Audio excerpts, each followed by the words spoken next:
Saint Augustine of Hippo was an esteemed late 4th and early 5th century Christian bishop in present-day Algeria. He became Bishop of Hippo, an ancient seaport city, in his early 40s and remained in the position for the rest of his life. Known as one of the greatest Christian philosophers, Saint Augustine was a prolific writer with about 100 books, 300 letters, and 500 sermons on a wide range of subjects such as theology, philosophy, and sociology, and has had a lasting influence on the Christian world. Among his most significant writings are The City of God, De Doctrina Cristiana, and Confessions. The respected bishop was also a compassionate vegetarian and drew attention to the lifestyle of those who not only abstain from flesh and wine, but also from other viands which flatter taste. He also quoted St. Paul, "It is better not to eat meat or drink wine, or to do anything else that will cause your brother or sister to fall."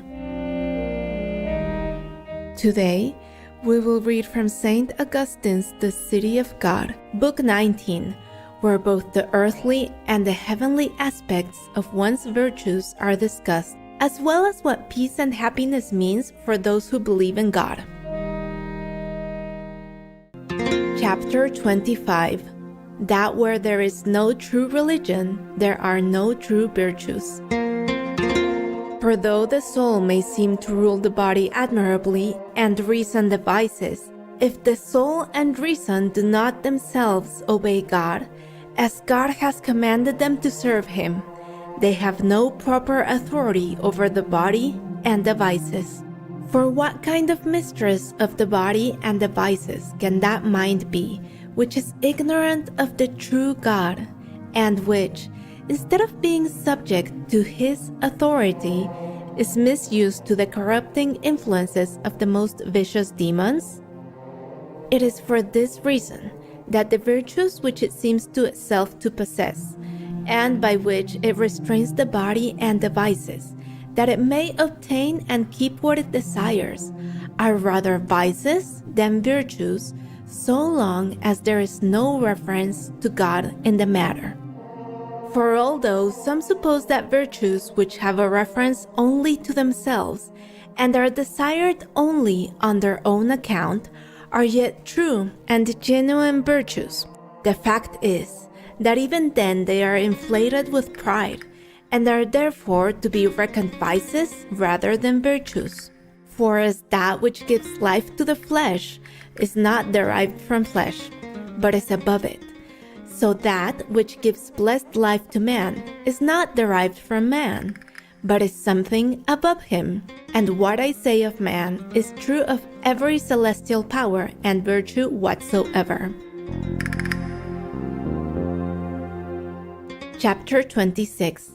Of the peace which is enjoyed by the people that are alienated from God, and the use made of it by the people of God in the time of its pilgrimage. Wherefore, as the life of the flesh is the soul, so the blessed life of man is God, of whom the sacred writings of the Hebrews say, "Blessed is the people whose God is the Lord." Miserable, therefore, are the people who are alienated from God. Yet even these people have a peace of their own, which is not to be lightly esteemed, though, indeed, they shall not in the end enjoy it, because it makes no good use of it before the end. But it is in our interest that they enjoy this peace meanwhile in this life, for as long as the two cities are commingled, we also enjoy the peace of Babylon. For from Babylon the people of God are so freed that they meanwhile sojourn in their company. And therefore, the apostle also admonished the church to pray for kings and those in authority, assigning as the reason that we may live a quiet and tranquil life in all godliness and love.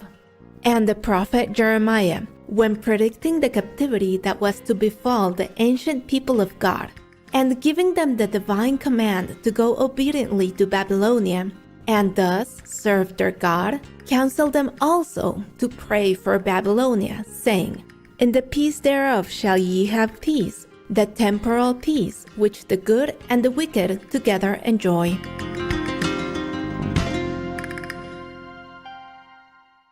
Chapter 27. That the peace of those who serve God cannot in this mortal life be apprehended in its perfection. But the peace which is peculiar to ourselves we enjoy now with God by faith, and shall hereafter enjoy eternally with Him by sight. But the peace which we enjoy in this life, whether common to all or peculiar to ourselves, is rather the solace of our misery than the positive enjoyment of felicity. Our very righteousness too, though true in so far as it has respect to the true good, is yet in this life of such a kind that it consists rather in the remission of sins than in the perfecting of virtues. Witness the prayer of the whole city of God in its pilgrim state, for it cries to God by the mouth of all its members, "Forgive us our debts, as we forgive our debtors." And this prayer is efficacious, not for those whose faith is without works and dead, but for those whose faith worketh by love. For a reason, though subjected to God, is yet pressed down by the corruptible body, so long as it is in this mortal condition, it has not perfect authority over vice, and therefore this prayer is needed by the righteous. For though it exercises authority, the vices do not submit without a struggle.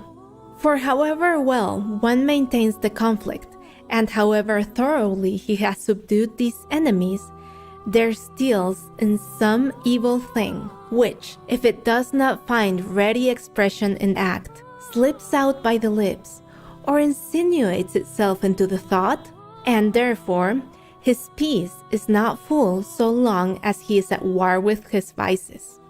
For it is a doubtful conflict he wages with those that resist, and his victory over those that are defeated is not secure, but full of anxiety and effort.